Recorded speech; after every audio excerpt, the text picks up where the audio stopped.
Kelas 3 SD sudah Usaha. berani usaha? Ya, Apa waktu itu usaha apa yang waktu itu pertama pertama dilakukan? jualan koran. Jual koran. Kebetulan ibu saya itu seorang tukang jahit dan ayah saya seorang guru ngaji. Guru ngaji. Jadi saya tuh di pasar setiap hari lihat potensi apa yang bisa saya bantu.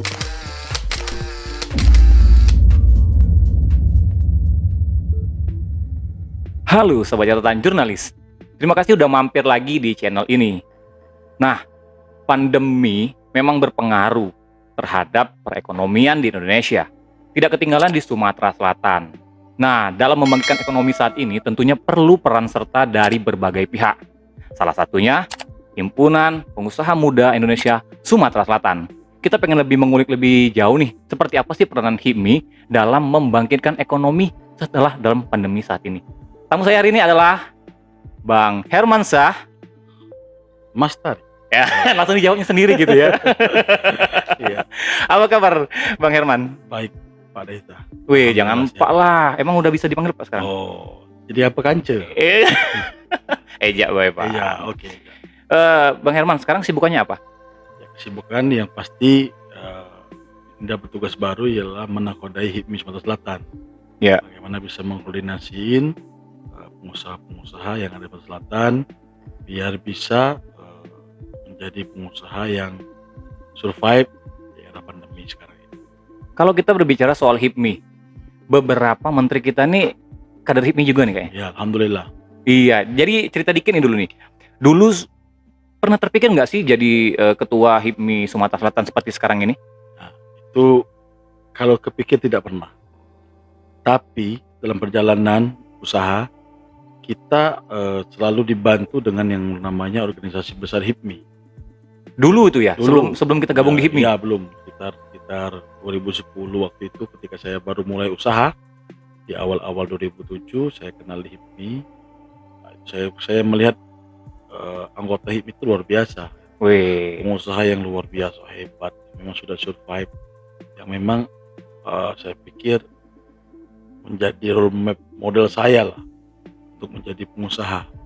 Seterusnya saya bergabung dan disitulah saya dari awal dari hanya kompartemen, departemen, ketua bidang sampai bisa menjabat jadi ketua HIPMI Kota Palembang dan alhamdulillah bisa maju menjadi ketua HIPMI.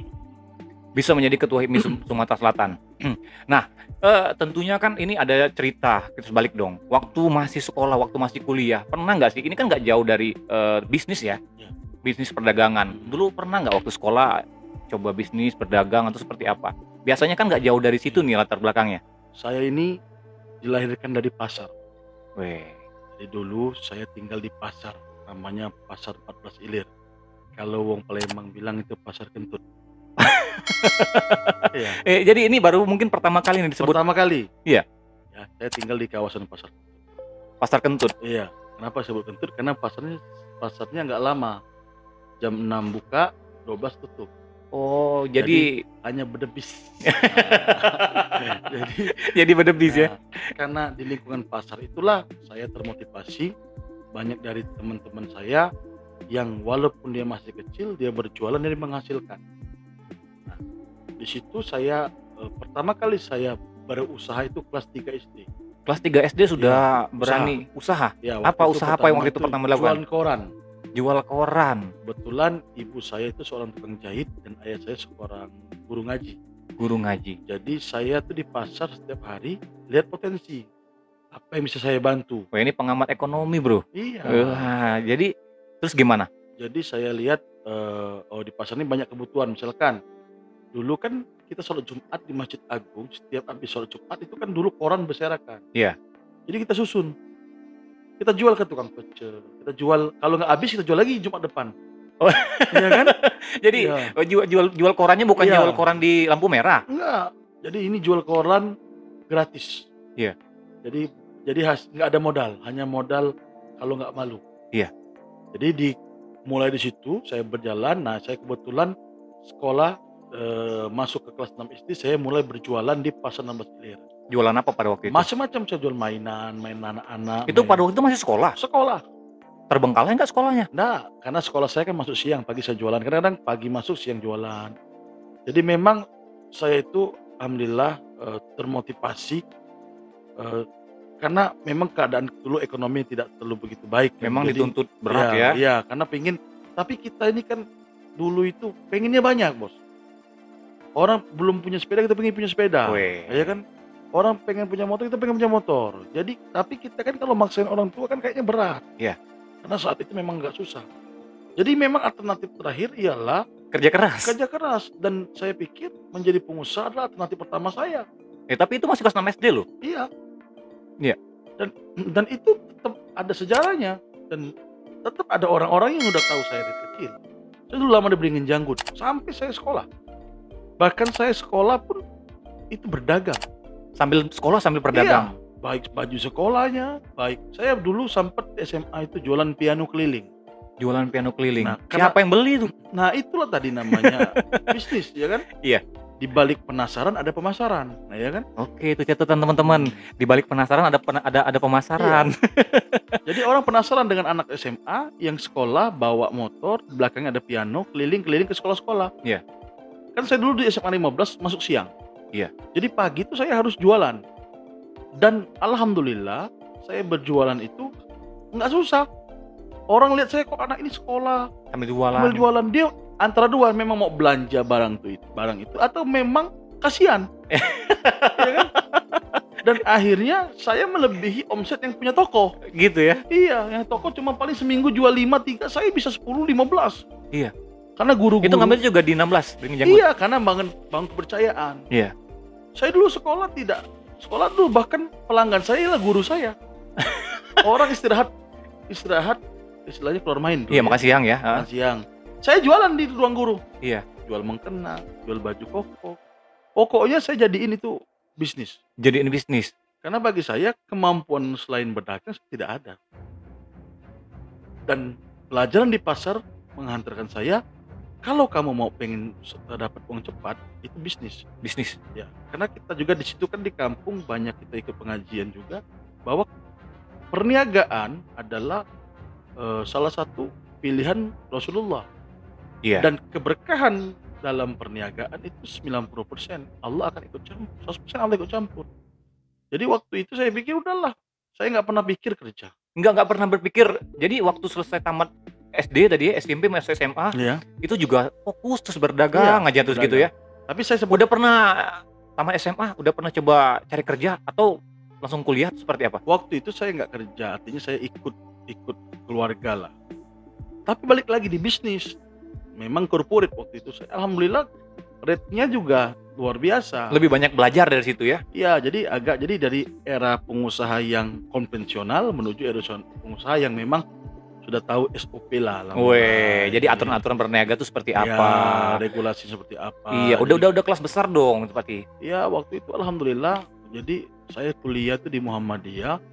Umur saya masih 22 tahun. Saya sudah punya cabang outlet SKPPet waktu itu. Apa? SKPPet. SKPP. Jadi dulu saya punya branding namanya semacam sebuah 2007. Saya salah satunya pengusaha itu yang menggadaikan sertifikat ijazah sekolah. Bisa gimana caranya? Itu karena itu tadi, karena ketidakmampuan kita, tapi kan kita punya value bahwa sebagai jaminan moral obligasi, saya menggadaikan harta yang paling berharga bagi saya ialah ijazah sekolah. Ijazah sekolah. Waktu itu dapat pinjaman di Bank Mandiri di 10 juta. 10 juta. Ya saya buka outlet banyak. Langsung buka outlet banyak pada Iya, saat itu. Enggak, pertama satu kita lihat progres, kita sewa tempat, akhirnya Iya. kurang lebih 50 outlet, dan alhamdulillah 2010 saya dapat penghargaan Wirausaha Muda Mandiri Nasional, juara. Wih, teman-teman kasih tepuk tangan dulu teman-teman. Wah, luar biasa ini. SKPPet. Ini kenapa? Karena begini, saya itu punya mimpi. Jadi bagi saya itu yang penting adalah mewujudkan mimpi saya. Jadi bisnis itu adalah kendaraan saya mencapai mimpi saya. Jadi bisnis itu nggak harus fokus dengan sesuatu yang kita nggak bisa. Iya. Yang pertama, bisnislah dengan sesuatu yang Anda sukai. Lakukan dengan yang Anda Lakukan sukai. Anda sukai. Jadi apa yang Anda hobi. Jadi jangan terlalu rangkaian ini kan, semua bisnis itu ada kayak rangkaian tangga. Nah, di S ini saya dapatkan cash flow harian dulu yang saya pengen. Iya. Ketika cash flow harian saya mantep, saya mainnya cash flow bulanan. Jadi Ada apa namanya, mengawali nama SKPPet itu dari mana sih? Jadi begini, waktu itu saya itu kan resign dari perusahaan, ya. sempat dulu ikut kan desain perusahaan. Nah, karena memang jiwa saya itu jiwa berkelana, Iya. ya kan. Waktu itu saya punya kios kecil, itu punya orang tua saya kecil di pasar kan itu tadi 1 kali 2 meter, tempatnya mepet. Iya. Makanya disebut SKPPet. Tempatnya yang mepet. Jadi sempit gitu ya. Sempit 1 kali 2, etalase saja nggak masuk. Iya. Nah, tapi alhamdulillah rame. Nah, Alhamdulillah disitulah rame. saya mulai inovasi, mulai buat sehingga SOP dan lain-lain saya franchise-kan dan alhamdulillah. Nah, itu kan step awal. Jadi ketika step awal itu udah jalan, saya udah mikirkan step kedua bagaimana. Artinya ini udah punya modal. Iya. Nah, saya buat perusahaan. Lebih ke pengembangan lagi lebih besar lagi ya. Jadi kenapa bukan kita nggak mau fokus. Jadi saya tuh punya mimpinya, stepnya tuh memang harus jelas. Jadi saya selalu buat namanya setiap bisnis saya buat nama smart business planning. Saya harus planning. Memang kayak kita kan kayak gegabah. Pernah gagal nggak sih pada saat itu? Gagal tuh pastilah. Iya. Tidak akan bisnis Ini lancar. catatan dong, karena gini loh, Bang. Ketika kita berdiskusi hari ini kayak ini, wah ini lancar-lancar aja gitu kan. Jadi jangan sampai ketika ada teman kita dari Sahabat Catatan Jurnalis dan temennya Bang Herman juga yang lihat obrolan kita hari ini, oh, kayaknya aku jualan es deh kayak gitu. Jadi gagalnya itu Pak luar biasa, lebih banyak daripada berhasilnya.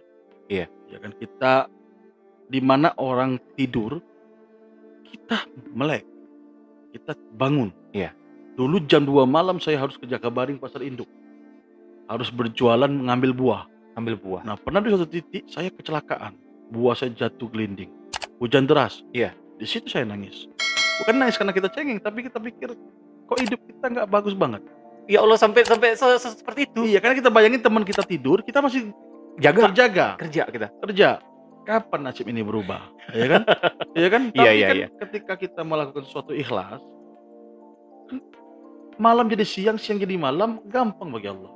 Apalagi cuma nasib Herman. Iya. Asal kita bisa berusaha. Serius, yang kita lakukan itu Kita mau, kerja ya, serius. tentu kita kerja ikhlas, kerja cerdas. Jadi jangan monoton. Kalau udah kira-kira ini ya amputasi. Iya. Saya banyak bisnis yang saya amputasi. Nah, ini kan kadang-kadang ini pembelajaran juga nih bagi teman-teman Sahabat Catatan Jurnalis nih. Ketika dia nih banyak yang memaksakan, udah tahu ini planningnya nggak bagus, tetap dipaksakan. Kalau Bang Herman sendiri amputasi, diputus. Iya, saya dulu pernah. Jadi kalau kita lihat terangnya terang semua bos. Iya. Kita ada gelapnya juga luar biasa. Saya dikejar kolektor pernah. Saya sudah bangkrut. Pinjaman saya pertama kali dari berapa juta tuh akhirnya naik plafon jadi 300 juta. 300 juta saya buka usaha warnet, bangkrut pun pernah. Pernah. Di usia 23 tahun saya bangkrut, bayangin. Gimana itu mau membayar seluruh kebutuhan Nah, yang itu. kita keluarin itu? Jadi kan yang saya sudah pelajarin dari pengalaman saya bahwa setiap masalah itu yang penting satu, komunikasi. Komunikasi.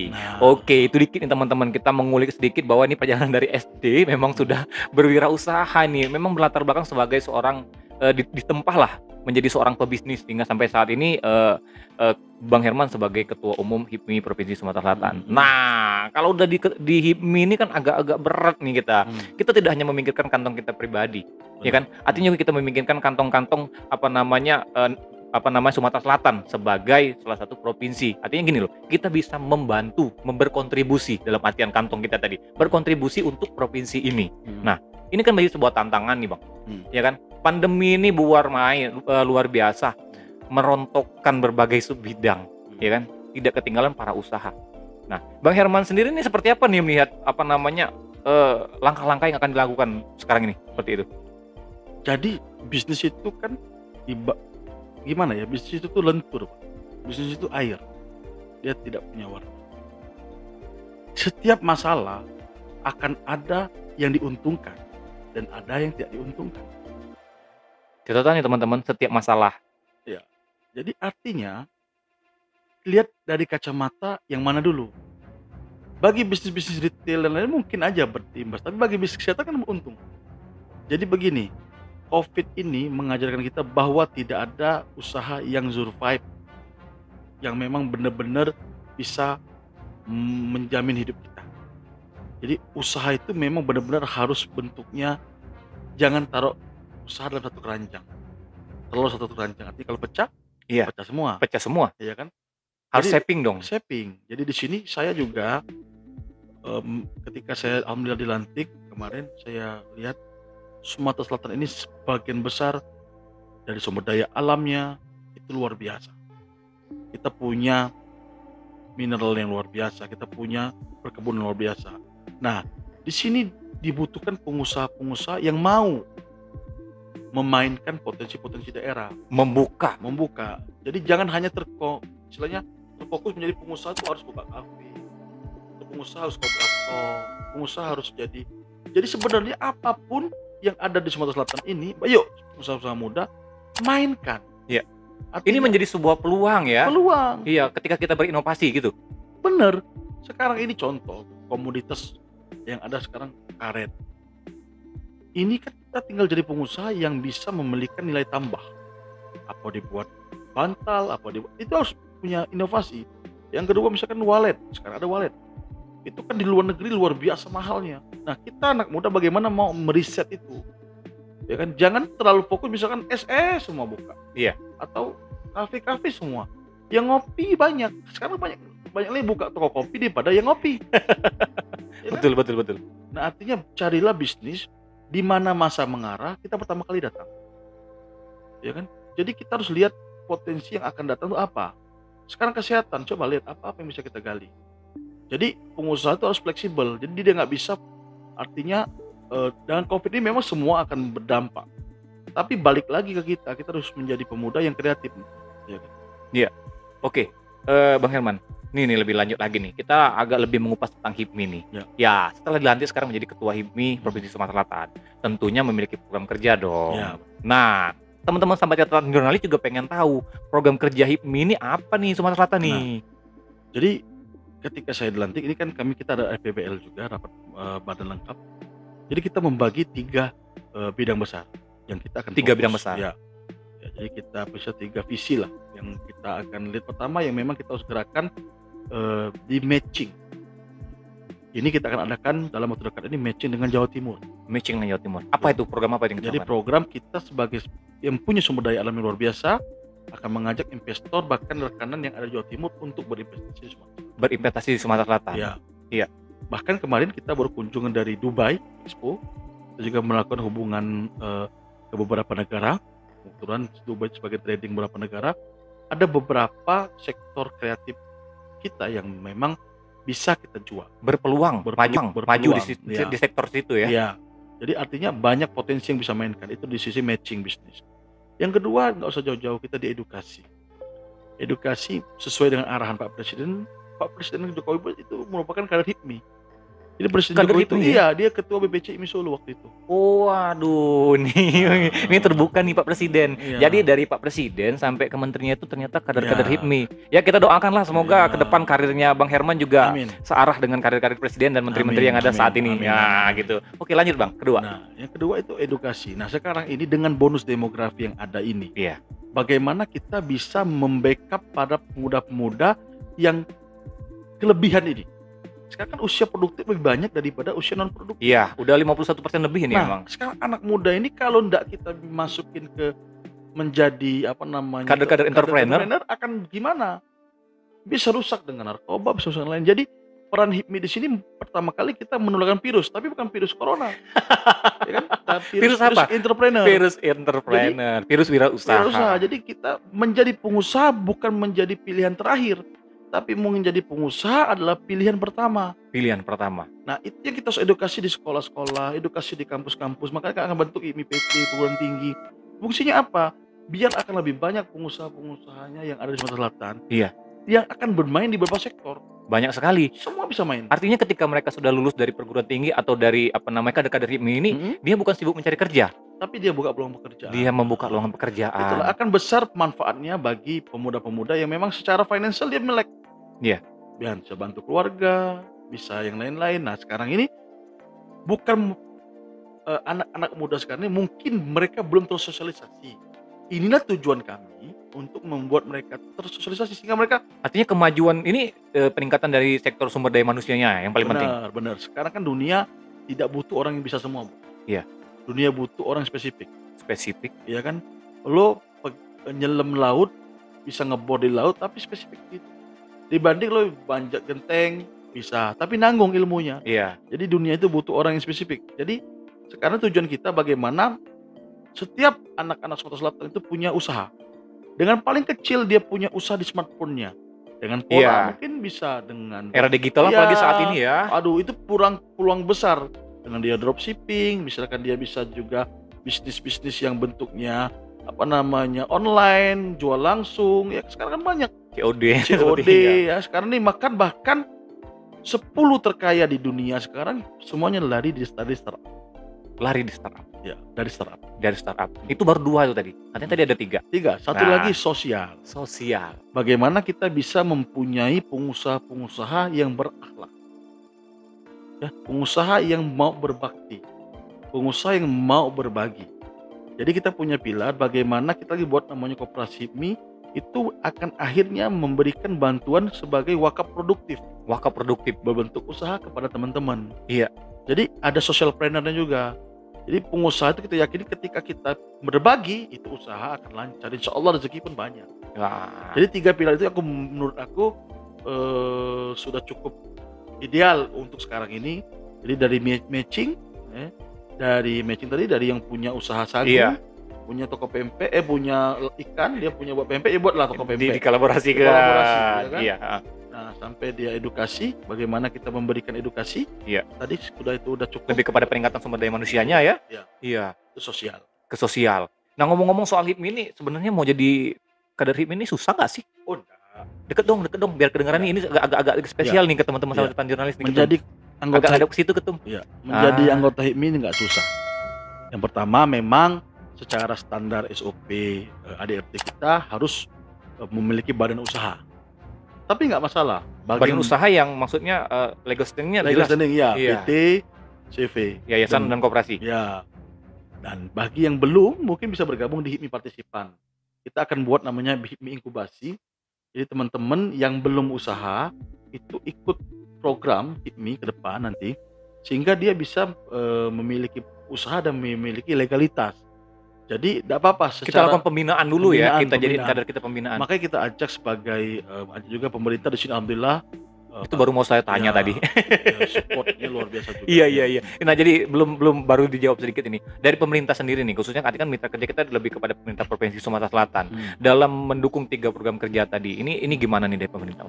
Ya alhamdulillah alhamdulillah Pak Gubernur sama namanya Herman juga. Iya. Tapi saya bukan Herman, bukan Deru. Bukan Deru. Ya. Jadi Herman saja. Herman saja. Belum berderu. Jadi berderu. Jadi saya selalu sharing ke beliau bahwa pesan beliau adalah benar sekali bahwa karena juga Pak Gubernur sebagai pengusaha dulunya kan. Iya. Dia memang pola pikirnya sangat praktis, saya pikir luar biasa. Jadi untuk apa kita berpikir di luar-luar itu? Sekarang yang ada di Sumsel ini dari A sampai Z itu bisa dimainkan semua. Nah, tinggal kita mau atau tidak. Ya kan? Lahan kita udah kebanyakan udah bisa kita mainkan.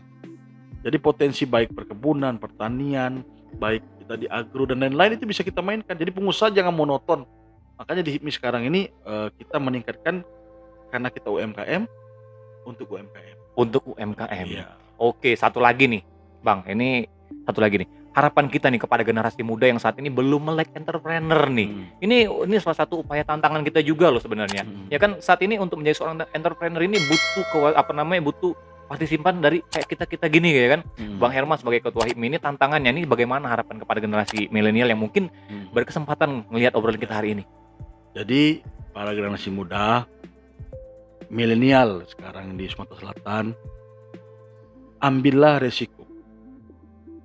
Belajarlah untuk mengambil resiko. Ada kata Pak Saril, kalau salah Pak Saril, sesuatu yang tidak dipertaruhkan tidak akan dimenangkan. Artinya resiko itu cuma 2. Yang pertama mati, bos. Mati meninggal itu udah pasti. Yang kedua masuk penjara. Iya kan? Iya kan? Resiko. Selebihnya itu untung semua, peluang semua, dan masuk penjara. Kalau mati itu barang pasti. Jadi nggak usah kita pikirin lagi, itu udah pasti. Iya. Nah yang masuk penjara ini karena kita berakhlak, insya Allah, kecuali kalau dijebak. Iya. Insya Allah itu pasti akan tidak dapat. Yang sisanya apa? Itu semuanya keberkahan, semuanya kemudahan. Jadi makanya tujuan jadi pengusaha harus mendasari bagaimana kita bisa meng-create, bisa membuat sesuatu, bukan meminta tapi menghasilkan. Sekarang ini menjadi pengusaha kalau bisa itu menjadi cita-cita awal. Dia ketika jadi ini nggak gol, masuk ini nggak gol, Bukan cadangan ya? Cadangan, enggak. Makanya harus dari awal. Iya, iya, iya. Apalagi sekarang ini dengan media sosial, ya kan saya lihat beberapa teman-teman di luar daerah kita ini dengan handphone aja dia bisa boleh uang miliaran, Betul. ya. Nah sekarang tinggal kita mau atau tidak itu. Jadi resiko itu pasti ada, kegagalan itu juga pasti ada, tapi yakinlah ketika kita mau usaha, ya Allah akan ikut campur dalam kemudahan untuk kita menghasilkan menjadi sesuatu yang berguna. Oke, itu dia teman-teman tadi poin penting yang disampaikan oleh Bang Herman nih. Saya sih pengen ngobrol lebih panjang lebar lagi sama Bang Herman, tapi ya kan kita juga harus melihat nih situasi kondisi seperti sekarang ini. Kita juga akan nanti ke depan bisa ngobrol tentang ekonomi Sumatera Selatan. Ya. Ya kan kondisi perekonomian kan butuh perhatian juga nih dari kader-kader leadership seperti sekarang ini, dan juga bisa komunikasi nih sama di pemerintahan. Nah, tentunya teman-teman pasti menunggu kan obrolan diskusi kita nanti ke depan. Oke. Iya, tapi saya berharap dengan Bang Herman nanti kita bisa ngobrol lebih lanjut lagi. Pasti. Oke, itu dia teman-teman sahabat catatan jurnalis. Saya Riza Palepi dan Herman Samastari. Ketua BPD HIPMI Sumatera Selatan. Terima kasih dan sampai jumpa lagi. Thank you. Oke, benar Bob? Iya.